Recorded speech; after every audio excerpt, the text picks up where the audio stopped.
Senang sekali kita akhirnya finally sampai pada kompilasi kita belajar tentang Amalek di abad digital ini. Coba kita lihat serial tematik kita yang 309 ini. Kita sudah mulai dengan ada apa dengan Amalek. Ya, kita sudah bicara bagaimana Amalek versus Musa. Kita bicara Amalek versus Yosua. Dan kita bicara tentang Amalek versus Raja Saul.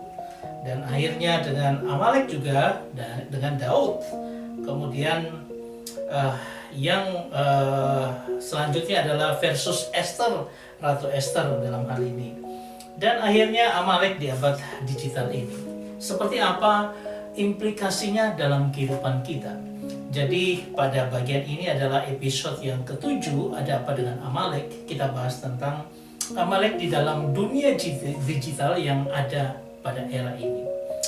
Saudara yang terkasih, saya ingatkan kembali ada pesan pertama dari Tuhan dalam Keluaran pasal 17 ayat 14. Kemudian berfirmanlah Tuhan kepada Musa, tuliskanlah semuanya ini dalam sebuah kitab sebagai tanda peringatan dan ingatkan ke telinga Yosua bahwa aku akan menghapuskan sama sekali ingatan kepada Amalek dari kolong langit ini. Jadi ini sudah peringatan yang pertama. Amalek ini Tuhan begitu membenci atau Tuhan begitu tidak senangnya dengan orang Amalek ini, sehingga Tuhan bilang, aku akan menghapuskan sama sekali ingatan kepada Amalek dari kolong langit ini. Kalau pertama kita bilang usual, biasa ya. Tapi kalau sudah kedua, pesan dari Tuhan dikatakan lagi dalam Ulangan pasal 25 ayat 19. Maka apabila Tuhan Allahmu sudah mengaruniakan keamanan kepadamu, ini artinya sudah masuk ke tanah Kanaan dan mereka sudah aman, dari segala musuhmu di sekeliling negeri yang diberikan Tuhan Allahmu kepadamu untuk dimiliki sebagai milik pusaka, haruslah, dia katakan, dia tegaskan, haruslah engkau menghapuskan ingatan kepada Amalek dari kolong langit. Janganlah lupa, ditegaskan kembali. Berarti ini ada sesuatu dengan Amalek yang membuat Tuhan harus seperti ini.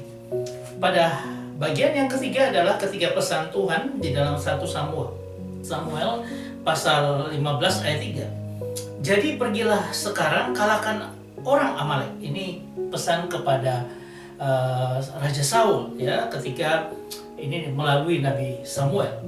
Tumpaslah segala yang ada padanya dan janganlah ada belas kasihan kepadanya. Bunuhlah semuanya, laki-laki maupun perempuan, kanak-kanak maupun anak-anak yang menyusu, lembu maupun domba, unta maupun keledai. Kanak-kanak pun harus ditumpas. Karena kalau keturunannya ada akan berdampak. Itu kita sudah lihat pada episode yang kemarin tentang Esther ya. Nah, dari sini kita belajar tentang suatu budaya daripada bangsa Yahudi atau bangsa Israel adalah majas tautologia. Kalau dia bilang pertama hanya satu kali pesan dari Tuhan, itu usual, biasa saja. Tapi kalau sudah kedua, 2 kali Tuhan pesankan, itu artinya very, artinya sangat harus diperhatikan dan harus dilakukan. Dan kalau 3 kali dinyatakan extremely, artinya benar-benar harus dikerjakan. Sehingga saya mengajak kita untuk melihat ini sebagai sesuatu yang harus kita waspadai di abad sekarang ini. Coba kita lihat lagi dalam Keluaran pasal 17 ayat 15. Dikatakan begini. Lalu Musa mendirikan sebuah mezbah dan menamainya Tuhanlah panjiku. Ia berkata, tangan di atas panji-panji Tuhan. Tuhan berperang melawan Amalek turun-temurun. Kalau Tuhan sudah memberikan mezbah, kemudian ada panji-panji peperangan di situ, itu sudah sesuatu yang extremely seharusnya. Kalau kita baca dalam ini King James Version ya, dikatakan tentang ayat 16 dikatakan ini, for he said, because the Lord had sworn that the Lord will have war with Amalek. Bahwa Tuhan itu sudah bersumpah dengan dirinya bahwa dia memiliki perang dengan Amalek. Lalu dikatakan from generation to generation, Berarti ini panjinya kalau sudah diangkat, dia sudah katakan ketika Musa mendirikan mezbah, dia katakan aku akan berperang kepada Amalek ini dari generasi ke generasi. Jadi bukan hanya generasi 3000 tahun yang lalu ya ketika Musa keluar dari Mesir, tetapi ketika tahun 2000-an ini, di mana 3000 tahun sudah berlalu, generasi ke generasi sudah lewat, tapi Tuhan bilang aku punya perang dengan Amalek. Dan itu harus menjadi perhatian kita. Ya, kita bisa melihat seperti itu. Sehingga saya mengangkat ini untuk apa? Hati-hati dengan Amalek dalam kehidupan kita. Saudara yang terkasih, coba kita lihat era digital ini. Era digital ini dengan teknologi, komputer, dan sebagainya yang luar biasa. Dan itu sudah biasa dalam kehidupan kita. Tapi itu memberi dampak yang luar biasa dalam kehidupan rohani kita atau hubungan kita dengan Tuhan. Dan itu yang harus kita waspadai. Dan apa yang kita waspadai terhadap Amalek model modern saat ini, yang Tuhan sudah janji untuk perang habis-habisan dengan Amalek, itu juga harus menjadi sebuah pesan dalam kehidupan kita. Coba kita lihat satu persatu. Ketika kita belajar seperti ini, apa itu Amalek? Amalek itu adalah bahasa Ibrani yang kalau dilihat dari primitive root, dari kata akar katanya adalah dari kata amal, ya. Dan kata amal ini berarti apa? Orang yang bekerja keras, berusaha keras sampai menghalalkan segala cara, yang menunjuk pada suatu bangsa yang dikenal karena sifatnya yang suka membebani atau bermusuhan. Saking kerja kerasnya, dia pakai segala cara bermusuhan, bertentangan dengan yang lain. Bahkan dia memberi beban kepada bangsa yang lain. Nah, ini juga bisa dikatakan bahwa bangsa Amalek ini sering digambarkan sebagai perwujudan penentangan terhadap umat dan tujuan-tujuan Allah. Berarti orang Amalek ini orang tidak takut Tuhan. Dia menentang akan anak-anak Tuhan, dia menentang tujuan-tujuan Allah. Sehingga ini yang harus diwaspadai dalam kehidupan kita. Ya, kita sudah belajar hal itu dari semua video-video. Ada 6 video yang kita lihat ya tentang bagaimana Musa, Yosua, Raja Saul, kemudian Daud, bahkan dengan Ratu Esther melawan akan Amalek. Kita akan melihat kompilasinya dari keseluruhan beberapa video yang sudah kita pelajari. Ada 6 episode dan ini adalah episode yang ke-7. Coba kita lihat kompilasi yang pertama. Ketika kita bicara Musa melawan Amalek, kita bicara tentang bagaimana ketika Musa baru keluar, ya, mereka tidak siap sama sekali berperang. Mereka baru adalah bangsa yang baru keluar dari Mesir, lagi berjalan ya di padang gurun dan mereka mau masuk ke Kanaan. Ya, di situ ketidaksiapan mereka belum siap semua perang untuk berperang dengan bangsa lain. Di situ mereka dihantam diam-diam dari belakang.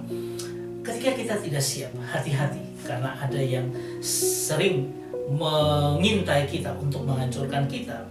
Nah, kita kalau lihat di abad sekarang, teknologi itu memiliki tawaran kemudahan, tontonan-tontonan yang gampang sekali kita bisa lihat. Dan bagaimana cara orang-orang menghalalkan segala cara untuk mendapatkan kepentingannya. Hati-hati bahwa apa? Bahwa ini menjadi habit kita. Oh, teknologi gak apa-apa.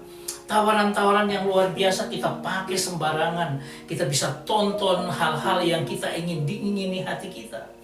Itu hati-hati, itu bisa menghantam kita diam-diam dari titik kelemahan kita. Yang ketika kita tidak siap, itu menghancurkan kita. Ya. Kalau kita tidak meninggikan Tuhan, karena pada waktu itu mau melawan Amalek adalah apa? Musa disuruh angkat tangannya seperti ini, dengan tongkatnya diangkat. Kalau mereka angkat begini, mereka menang, mereka menindas orang Amalek. Tapi ketika Musa capek dan lalu turun tangannya, mereka ditindas oleh orang Amalek dan mau kalah.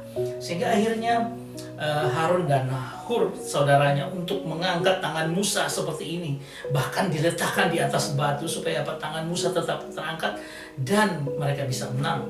Karena kalau tidak meninggalkan Tuhan dalam hidup kita, tidak mengandalkan Tuhan, atau kita tidak tetap bertahan teguh, hati-hati. Kita harus ditopang juga oleh saudara seiman kita untuk konsisten dalam Tuhan. Karena kalau tidak ada yang membimbing kita, carilah teman-teman di lingkungan kita yang bisa saling support kita. Supaya apa? Kita menang terhadap Amalek ini. Dalam kondisi teknologi sekarang dengan segala macam kemudahan dan segala macam tawaran yang luar biasa. Kalau kita tidak ditopang oleh Tuhan, tidak meninggikan Tuhan, tidak teguh dalam Tuhan, tidak mengandalkan Tuhan, kita akan masuk dalam sesuatu yang berbahaya. Dan itu akan membuat kita kalah dalam pertempuran. Ini bagian yang pertama, episode yang kedua. Kalau kita melihat lagi ketika Yosua sudah sampai ke Kades Barnea dengan Musa, dengan semua, mereka lalu Musa kasihkan 12 suku untuk mengintai, ya. Tetapi apa yang terjadi ketika mereka balik dari sana, mereka sudah mengangkat, wah ini hasil panen yang luar biasa. Tetapi ada sesuatu yang menghadang mereka, yaitu apa? Mereka melihat orang Amalek begitu luar biasa. Mereka pernah hampir kalah dengan orang Amalek. Itu menjadi beban dalam kehidupan orang Israel. Lalu akhirnya apa? 10 suku menyatakan kami tidak sanggup, ya. Itu artinya apa? Amalek menjadi penghadang utama bagi orang Israel untuk apa? Percaya kepada imannya kepada Tuhan, menyerahkan diri sepenuhnya kepada Tuhan. Penghadangan, kesukaran, persaingan, beratnya kehidupan di era digital ini berbahaya bagi kita. Karena apa? Tidak gampang. Godaannya begitu menakutkan, ya. Artinya apa? Kalau kita mau masuk dan mau melawan orang Amalek, mereka begitu luar biasa, sudah pernah hampir mengalahkan kita. Ya, akhirnya apa? Kecut hatinya dan mereka, aku tidak bisa. Inilah bahaya dari anak-anak Tuhan di zaman sekarang juga. Kalau mereka tidak bergantung sepenuhnya kepada Tuhan. Kita harus memiliki ketabahan hati untuk terus mengikuti Tuhan, walaupun harus melalui jalan yang melingkar. Oke, karena mereka salah, mereka harus memikul beban itu. Dan harus apa? Tuhan bilang, kamu harus melingkar 40 tahun berjalan di padang gurun. Gara-gara apa? Gara-gara kamu tidak punya iman. Kamu dihadang oleh ketakutan akan Amalek ini. Sehingga apa? Ya, harus tetap jalan dengan Tuhan. Walaupun di tengah pergumulan hidup, jalan yang melingkar. Supaya apa? Supaya orang-orang yang tidak beriman kemarin itu semua dihabisi Tuhan di padang gurun. Supaya apa? Mereka generasi baru yang Tuhan inginkan masuk ke tanah yang Tuhan sediakan. Saudara, kalau kita tidak bisa menang terhadap Amalek dari dominasi ketakutan yang mereka buat, kita tidak akan menang. Dan kalaupun kita harus kalah dalam hal itu, tetapi kita harus tetap teguh. Walaupun hidup itu susah, Tuhan itu menjaga dan memimpin kita melalui waktu-waktu itu. Ini dengan Yosua. Kita lihat lagi tentang Raja Saul. Raja Saul ketika melihat Amalek ada sesuatu yang luar biasa. Karena ada tawaran dengan iming-iming, ya, untuk dipersembahkan ke Tuhan. Saudara tahu Raja Saul sudah dibilang tumpas segala yang ada, anak-anak pun ditumpas. Jangan jadi bibit permusuhan di masa depan. Tapi Saul tidak. Saul melihat, mereka punya kambing domba yang luar biasa banyak, lembu dan sebagainya. Ini harta. Dan Agag ini, Raja Amalek ini punya harta yang banyak. Sudah berteman dengan dia, tidak usah bunuh dia. Dan itu yang dilakukan oleh Saul. Dan Saul ini juga salah dalam hal ini, bahwa dia memberikan alasan yang luar biasa. Ini kan domba-domba untuk dipersembahkan ke Tuhan. Di era ini banyak orang yang atas nama Tuhan mencari keuntungannya sendiri-sendiri. Saudara, hati-hati. Begitu banyak tawaran yang luar biasa, tapi kalau kita ya dengan alasan Tuhan kemudian mencari keuntungan kita sendiri, bahaya. Tuhan akan menolak, seperti Tuhan menolak Saul menjadi raja dan dia menggantikan dengan orang lain. Kita harus memiliki ketaatan mutlak untuk hidup dengan terus belajar takut akan Tuhan melebihi segala yang lain. Kalau Tuhan sudah berikan perintah ini, aku taat, lebih baik aku taat daripada satu waktu Tuhan cabut anugerah yang Tuhan berikan, dalam pengertian kita mengalami sesuatu yang fatal dalam hidup kita karena kita tidak teguh dalam Tuhan. Hati-hati dengan segala sesuatu di abad modern ini. Ya, ini bagian yang ketiga. Saudara yang terkasih, kalau kita melihat lagi bahwa ini ada sebuah kewaspadaan yang harus kita jaga. Karena apa? Ini ketika Daud ya melawan akan orang Amalek. Ketika apa? Ada peperangan di Siklag. Ketika Daud sudah berperang keluar, ternyata mereka lupa bagian terlemah mereka adalah anak dan istri mereka disikat di waktu-waktu yang tidak dipikirkan oleh Daud. Dan di situ Siklag terbakar dan akhirnya Daud dengan orang-orangnya begitu menyedihkannya, nangis sampai Daud itu hampir dilempari orang-orangnya. Saudara, bahkan kalau dalam kondisi kita sekarang di mana kita terlalu sibuk dengan pertempuran, peperangan, atau kita sibuk dengan pekerjaan kita, bahkan sibuk dengan pelayanan kita, kita tidak melihat bahwa ada bagian belakang kita yang sangat lemah, yaitu keluarga kita, anak istri kita. Dan melaluinya itu Amalek masuk dan dia menghancurkan keluarga. Itu berbahaya. Bagi bapak-bapak, bagi ibu-ibu yang keluar dari rumah dan sibuk dengan rumah, melupakan bagaimana anak-anak, itu juga berbahaya di era seperti saat ini. Apalagi anak-anak ditinggalkan dengan mereka menggunakan gadget dan sebagainya. Mereka tidak belajar daripada orang tua, tetapi mereka belajar dari internet dan sebagainya. Itu berbahaya. Itu titik lemah. Makanya Tuhan mengajak kita untuk apa? Memperhatikan bagian belakang kita. Waspada dengan bagian yang terlemah dari kehidupan kita. Kita harus belajar hidup yang berjalan dengan Tuhan. Andalkan Tuhan, karena setelah itu Daud dengan segala kekeruhan hatinya dia datang ke Tuhan. Dia katakan, Tuhan, ini bagaimana? Apakah aku harus bertempur? Tuhan sendiri yang ngatur sekarang. Kalau dia mengandalkan Tuhan dalam hidupnya, dia bawa Tuhan itu dalam doa. Dia dengan doa-doa dia minta Tuhan, dan Tuhan akan jawab. Jadi saya mau katakan, pertempuran dengan Amalek di Siklag ini harus membawa kita pelajaran untuk waspada dengan bagian terlemah kita. Selanjutnya kita akan melihat sebuah hal yang luar biasa adalah ketika kita bicara tentang Ratu Esther ketika dia melawan akan Haman. Ya, dikatakan Haman orang Agag. Dikatakan kita harus waspada, bahaya selalu mengintai kita. Iblis dengan segala triknya, dia pakai orang-orang untuk menghancurkan kita. Di era ini banyak sekali peluang dari si jahat untuk menghancurkan kita. Untuk itu kita harus memperkuat diri kita dengan apa? Doa dan puasa. Karena dalam kondisi pertempuran atau dalam kondisi bahaya, ya, dalam kondisi yang darurat seperti itu, kita hanya bisa doa dan puasa. Maka Tuhan akan menjaga sebagaimana Ratu Esther ini berani masuk ke dalam aula besar di mana dia menentang ya akan protokoler yang ada, tetapi dia mengandalkan Tuhan dengan doa dan puasa. Kita harus mencari perlindungan Tuhan di era yang ada tawaran yang begitu banyak, bahaya yang mengintai. Kita harus senantiasa dalam Tuhan. Saudara yang terkasih, kalau kita belajar tentang semuanya ini, ya, kita bisa melihat bahwa apa? Kita harus membangun hidup rohani kita yang kuat di dalam Tuhan. Tidak bisa tidak. Karena era ini makin hari, Amalek itu mengintai hidup kita dan dia akan mencoba untuk menghancurkan kita. Saudara yang terkasih dalam Tuhan, saya beberapa waktu ini menggumuli sesuatu. Karena apa? Saya diperhadapkan dengan sebuah pilihan yang sulit ketika di kantor kami ada pilihan untuk menjadi PKWT, ya, perjanjian kerja antar waktu, di mana saya harus secara full dari jam 8 pagi sampai dengan jam 5 sore untuk ada di kantor. Dan itu membuat pelayanan-pelayanan saya, pekerjaan saya yang lain akan tidak sulit saya kerjakan. Ya, saya harus melayani dan juga saya ada mengajar ya di STT.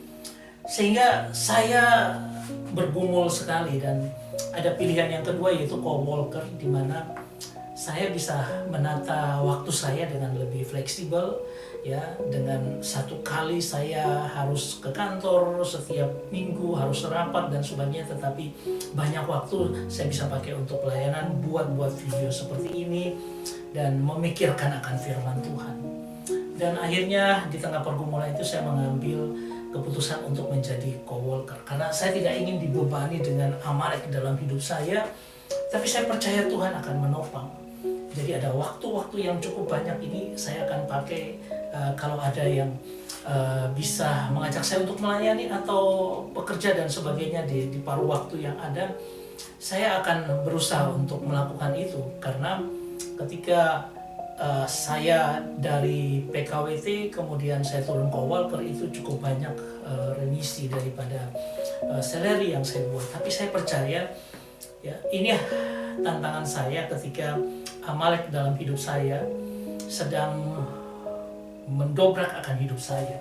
Dan saya percaya bahwa Tuhan akan menyertai saya di setiap pergumulan saya, dan berkat Tuhan itu akan luar biasa melalui siapa saja untuk bisa mendatangkan kebaikan dalam kehidupan saya. Dan saya berharap ini juga menjadi pelajaran bagi kita bahwa di tengah pergumulan apapun, di tengah menghadapi Amalek, di tengah era digital ini, kita tetap mengandalkan Tuhan, dan Tuhan akan menunjukkan caranya untuk memelihara akan hidup kita. Ya, ini yang bisa saya sampaikan. Dan ada satu episode yang terakhir lagi, ya, saya melihat hubungan antara Amalek dengan Jumat Agung. Dan ini menjadi sesuatu yang menarik, tetapi saya masih menggumulinya.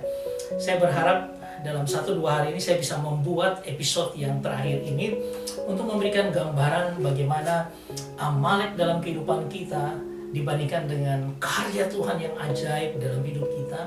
Ini disandingkan dengan luar biasa dalam satu perikop.